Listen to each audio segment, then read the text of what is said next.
Chers amis, bonjour. Nous sommes le vendredi 6 janvier 2023.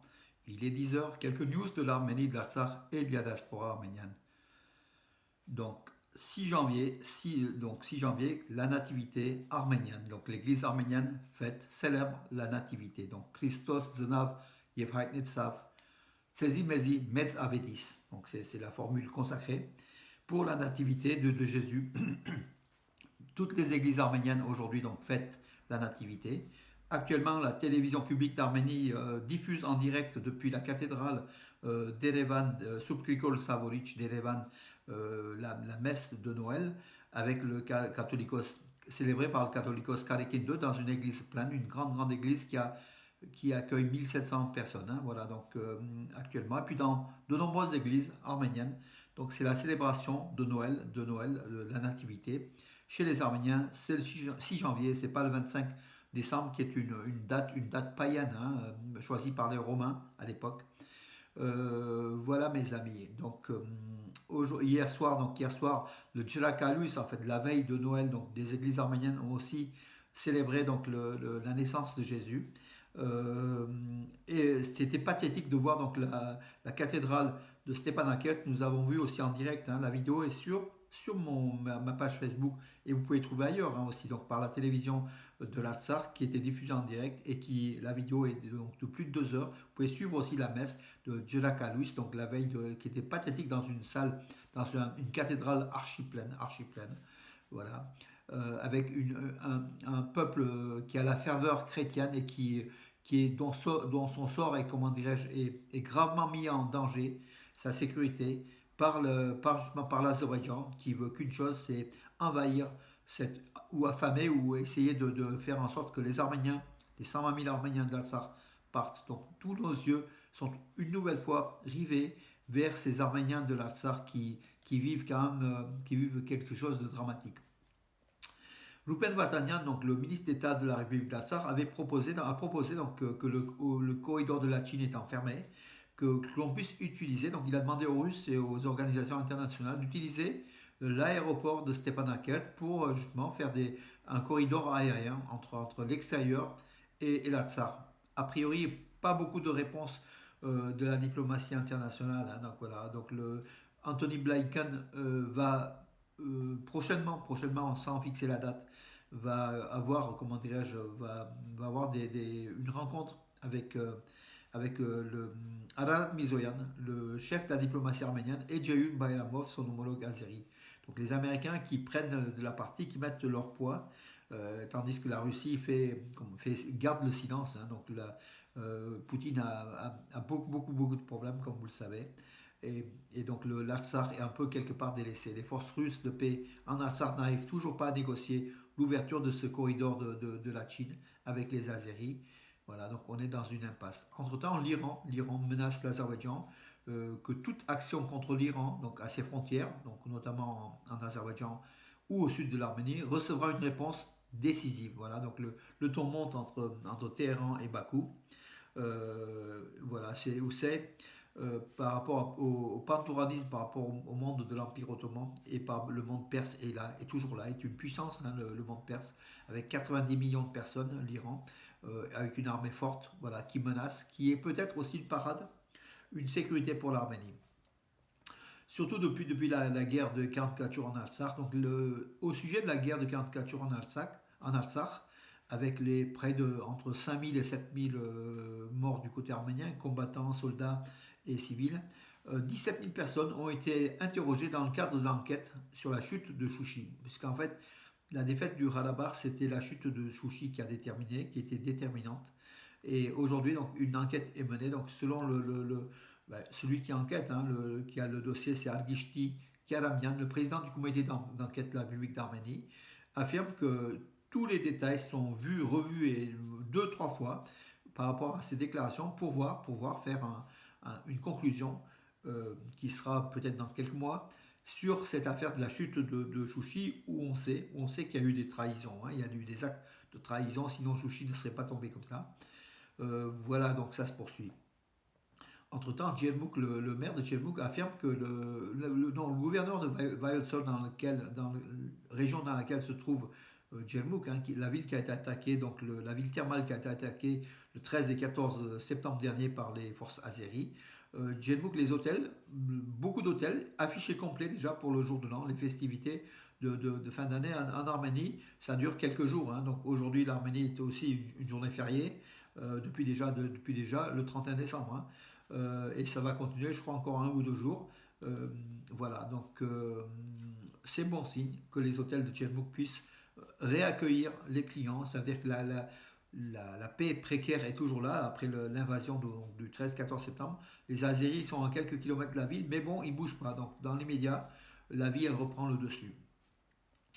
Voilà, donc oui, l'archevêque donc, du diocèse de l'Ararat, Navasat Gojoyan, très connu, hein, avec ses Bentley, avec ses voitures de luxe qui sont offertes d'après ce qu'il disait. En fait, il a été convoqué il a été convoqué à répondre au département des confiscations des biens illégaux. Il doit répondre d'ici un mois l'origine de ces biens. Donc l'Arménie, justement de Pachinian, essaye de combattre la corruption et on le savait, nous, depuis une vingtaine d'années, hein, par rapport à cet archevêque Gojoyan qui avait une vie quand même, qui était pas en osmose avec l'homme, le religieux qu'il est.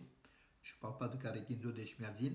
Il s'agit de Navasat Sambel Gojoyan. Voilà, donc il va répondre devant la justice arménienne sur l'origine de ces biens qui furent offerts par des proches, des cousins. Enfin bon, écoutez, il faut qu'il réponde. La chaîne CNN, dans un article donc, sur son site, est revenue sur le corridor de la Chine, a évoqué ce corridor de la Chine et à la catastrophe humanitaire qui menace le peuple arménien de l'Artsakh. Erdogan, de son côté, a une nouvelle fois confirmé la participation de la Turquie aux côtés de l'Azerbaïdjan contre la guerre de 44 jours en Artsakh. Voilà, c'est officiel. Plusieurs fois, donc la Turquie, sans peur et sans honte, déclare qu'elle a soutenu un État turcophone, un ami, voilà, qui est l'Azerbaïdjan, contre les Arméniens. Voilà, alors que les Arméniens n'ont pas été soutenus par grand monde, hein, vous le savez. Voilà. Que dire d'autre, mes amis? Donc, écoutez, j'en ai fait peut-être le tour de l'actualité. Donc, Yerevan s'est alarmé. Donc, la diplomatie arménienne s'alarme de l'aggravation de la situation donc, suite au blocus, la situation en Artsakh de la population. Les États-Unis appellent à la restauration de cette route une nouvelle fois. Donc la pression américaine est plus forte que la pression russe, hein, donc à l'heure actuelle, à moins que les Russes, étant partie prenante dans les négociations, ne font pas trop de communiqués pour pas vexer Aliyev. On ne sait pas, voilà, donc c'est un petit peu dans le marasme, hein, voilà. Donc nouvelle déclaration du Premier ministre arménien à propos du blocage du corridor de la Chine. Donc pareil, donc Pachinian alerte, demande aux instances internationales d'intervenir avant qu'il y ait une grande catastrophe humanitaire en Artsakh. Il demande aux organisations internationales, il a demandé plusieurs fois à la Russie, mais comme la Russie ne répond pas, voilà, il demande aussi aux organisations internationales. Voilà, prions et gageons que le monde puisse bouger et qu'on ne parle pas toujours de l'Ukraine du matin au soir alors qu'il y a 120 000 Arméniens qui sont en danger de mort en Artsakh. Voilà, aussi, c'est pas destiné contre les Ukrainiens, qui est un peuple qui ont été envahis aussi, hein, il faut le dire.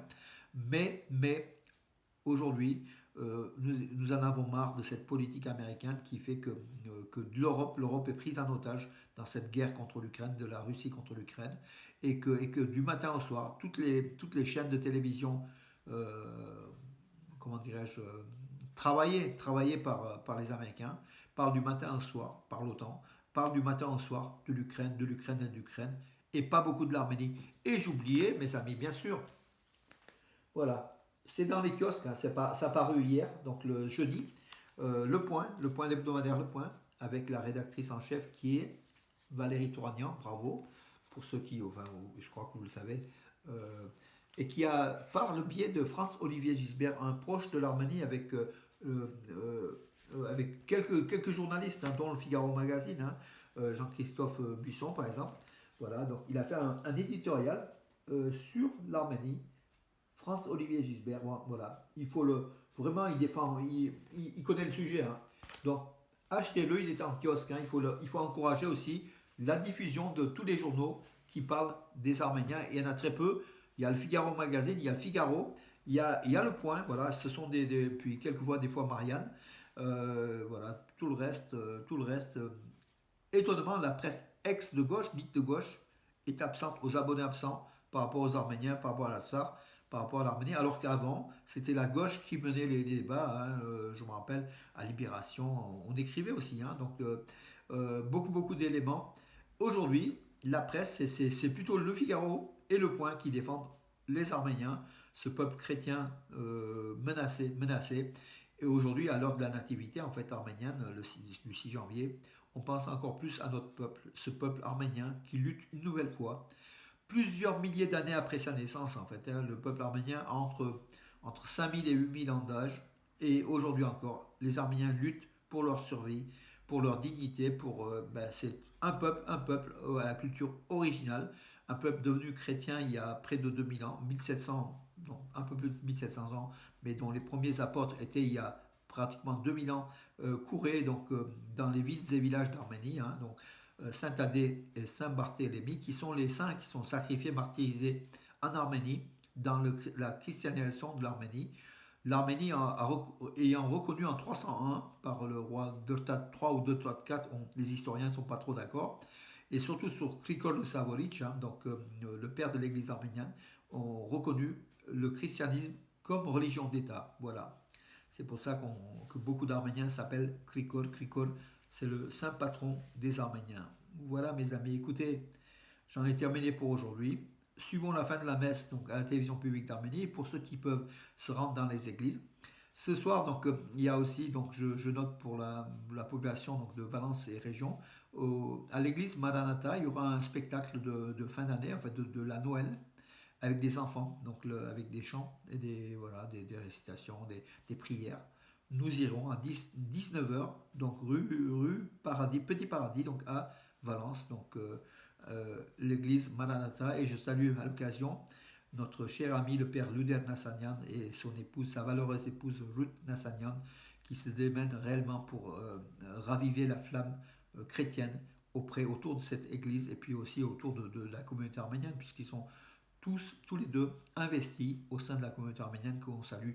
Et puis dimanche après-midi, ça sera l'église évangélique arménienne rue Salingro à 17h30. Il y aura aussi un spectacle des enfants à l'occasion de Noël. Nous irons aussi, voilà. Et avec Jean, le nouveau pasteur aussi, hein, voilà. Euh, on ira le voir, tout simplement. Mes amis, à demain, bonne journée.